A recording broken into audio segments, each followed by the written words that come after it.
વડોદરા શહેરના એસએસજી હોસ્પિટલના આઇસોલેશન વોર્ડમાં H1N1 સ્વાઇન ફ્લૂની સારવાર લઈ રહેલા દર્દીનું મોત નીપજ્યું। વડોદરા શહેરની એસએસજી હોસ્પિટલના આઇસોલેશન વોર્ડમાં માંજલપુર વિસ્તારમાં રહેતા 57 વર્ષીય વ્યક્તિ જે H1N1 સ્વાઇન ફ્લૂ સહિત હૃદયરોગ, કેન્સર, હાઇપર ટેન્શન તેમજ ડાયાબિટીસ જેવી બીમારીઓની સારવાર લઈ રહેલ વ્યક્તિનું એસએસજી હોસ્પિટલ ખાતે સારવાર દરમિયાન સ્વાઇન ફ્લૂના કારણે મોત નીપજતા ઘટના મોભી ગુમાવતા પરિવાર ઘેરા શોકમાં ગરકાવ થઈ ગયા હતા। આ અંગે પ્રાપ્ત માહિતી અનુસાર વડોદરાના માંજલપુર વિસ્તારમાં હરિધામ ફ્લેટ ખાતે રહેતા 57 વર્ષીય તુષાર ચંદ્રકાંત શાહ હૃદયરોગ, કેન્સર, હાઇપર ટેન્શન જેવી બીમારીઓથી પીડિત હતા।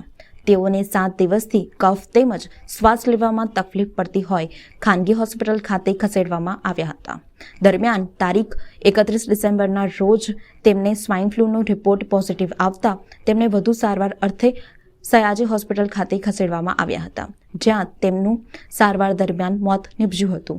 એક દર્દી અમારે ત્યાં દાખલ થયેલા હતા અને એને બીમારીમાં છે તે હોસ્કિન ડિઝીઝ, પછી હાઇપરટેન્શન, ડાયાબિટીસ મેલાઇટીસ અને જે હૃદયની બીમારી કહેવાય તો ઇસેમિક હાર્ટ ડિઝીઝ એવી બધી બીમારી સાથે લેબોરેટરી H1N1B પોઝિટિવ દર્શાવતો રિપોર્ટ સાથે આવેલા અને 31 તારીખે એને દાખલ કરવામાં આવે છે અને પહેલી તારીખે એ 7:20 PM એક્સપાયર થયા છે।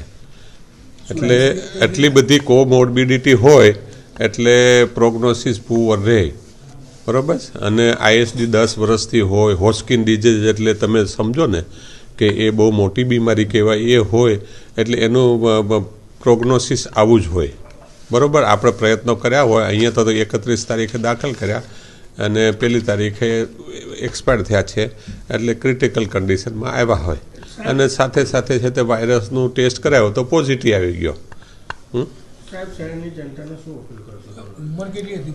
ઉંમર તો 57 વર્ષ હતી। નહીં, લોકોને કહેવાનું કે ભાઈ ટેસ્ટ કરાવી લે, બાકી ગભરાવાની જરૂર નથી। એક વખત છે તે વાતાવરણમાં વાયરસ આવી ગયા છે એટલે જે બીમારી આપણે વાતાવરણમાંથી વાયરસને આઇસોલેટ નથી કરી શકતા ત્યાં સુધી તકેદારી રાખવાની અને તકેદારીમાં તો હવે આપણને સ્વાઇન ફ્લૂ છે, કોરોના છે, ઘણું બધું શીખવાડ્યું છે। હા, ટ્રાન્સમિશન ના થાય એના બધા જ પ્રિવેન્ટિવ પગલાં લેવાના।